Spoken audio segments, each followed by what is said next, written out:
No, it's no secret that diversity isn't necessarily the tech industry's strong suit, right?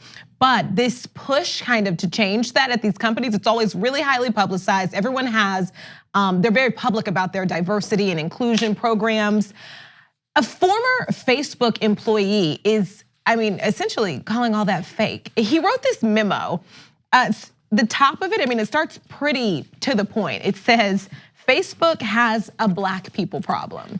Now, this is a memo written by a former employee, Luckie. He worked for Facebook for about a year, and he sent this memo to all of Facebook's employees right before he left, and then of course he made it public on Facebook for all of us to see. Yeah, let's look at a little more of it. So he writes, there is often more diversity in keynote presentations than the teams who present them. In some buildings, there are more Black Lives Matter posters than there are actual black people. Facebook can't claim it's connecting communities if those communities aren't represented proportionately in its staffing. And he also touched on how black employees are treated. Listen to this, he wrote, I've heard far too many stories from black employees of a colleague or manager calling them hostile or aggressive for simply sharing their thoughts in a manner not dissimilar from their non-black team members.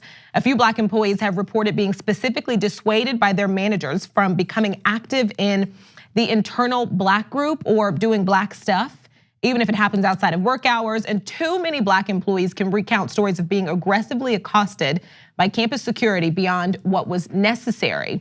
He also touches on a personal note, saying at least 2 or 3 times a day, every day, a colleague at Facebook's headquarters will look directly at me and tap or hold their wallet or shove their hands down their pocket to clutch it tightly until I pass. To feel like an oddity at your own place of employment because of the color of your skin while passing posters reminding you to be your authentic self feels in itself inauthentic. Now, he also touched on how HR is often, because that's gotta be what you're thinking, like what about HR? He talked about HR being most often a dead end. And he also talked about Facebook users, so this is the other side of this. And he wrote, black people are often one of the most engaged demographics on Facebook, but their experiences are sometimes far from positive. Their attempts to create a safe space are also often derailed by Facebook. So this is users. He ended it with some suggestions on how the company can work to fix these issues. And Facebook, of course, sent out a statement. And I'm just gonna read you part of it where it just says, we are going to keep doing all we can to be a truly inclusive company. Okay. This reminds me of my time in some news station, so there's that. Yeah, well, I want to ask you about that. But first, when I saw the headline, somebody wrote Facebook has a black people problem. In the era of Trump, I was like, oh no, who wrote that? Right. Right, because it could be an alt-right guy who's like, right, in a totally different direction. But it turns out, no, it's an African-American employee who's like, let's get this going in the right direction. So look, let me give you some numbers to give you a sense of the issue here. Only 4% of Facebook employees are black, and about 13% of the country is black. And it's actually, unfortunately, slightly better than the top 75 companies in Silicon Valley, which only have 3% of their employees that are black. And at Facebook, only 1% of the employees are in technical roles and 2% are in leadership roles.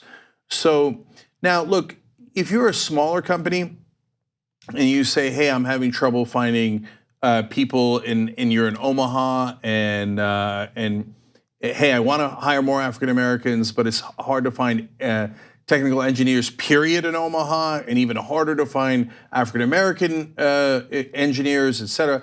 Yeah, those are legitimate points. The size of the company matters, where you are matters. But this is Facebook. Right. They are gigantic.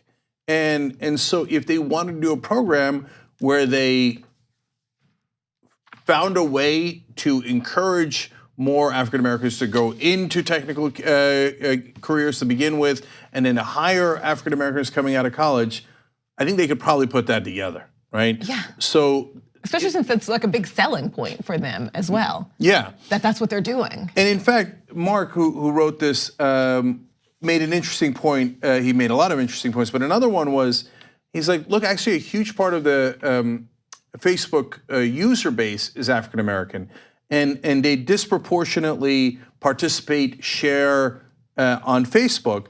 So if you're going, if you care about your customer base, you'd also want them represented inside the company. Again, they just have so much resources at their disposal that they have a lot less excuses than other companies do, right? And so it's an interesting point of view to see from the inside, but a lot of people, Brooke, might be unfamiliar with it because they never experienced it. So that's why I think his experience is interesting, and they have.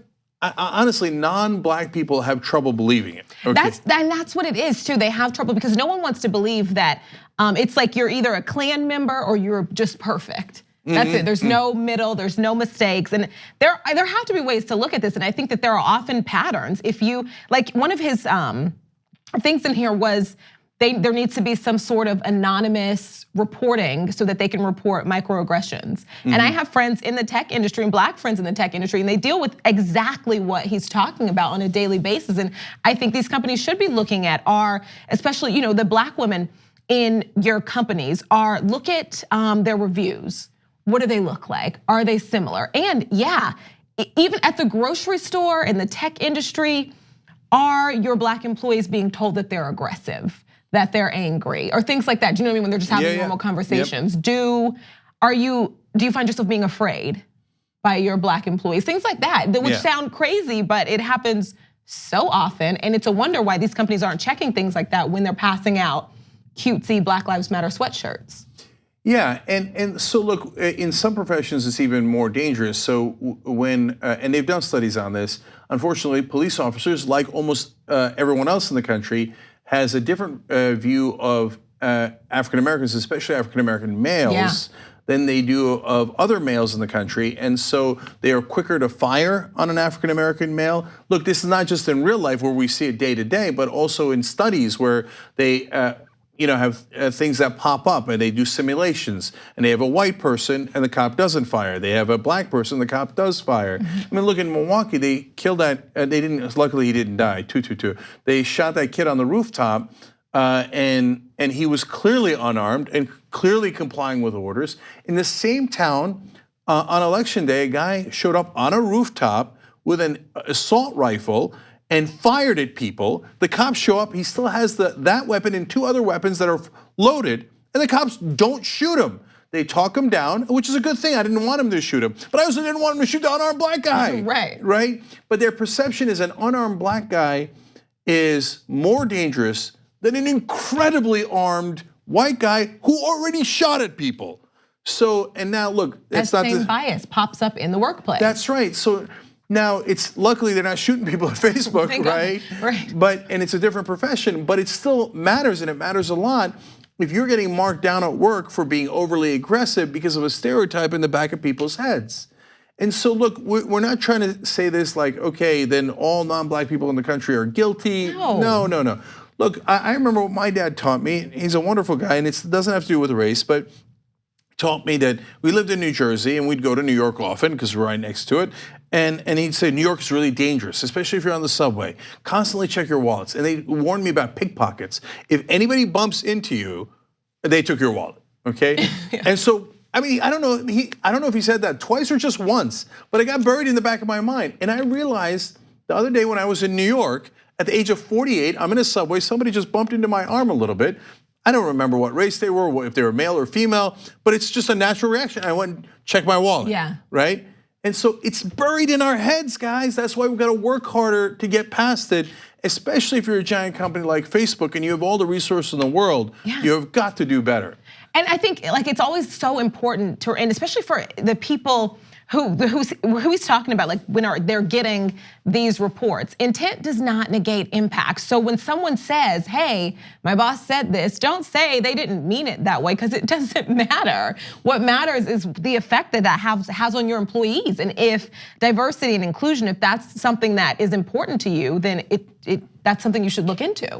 You know what, in the post game, let's talk about your experiences when you worked in news. Let's do it, okay. Because I want our members to I'm always so nervous about that, and that's I'm like way more open here with you guys behind the scenes than ever, but just it's the same fear that he has, a little bit. You're worried about repercussions.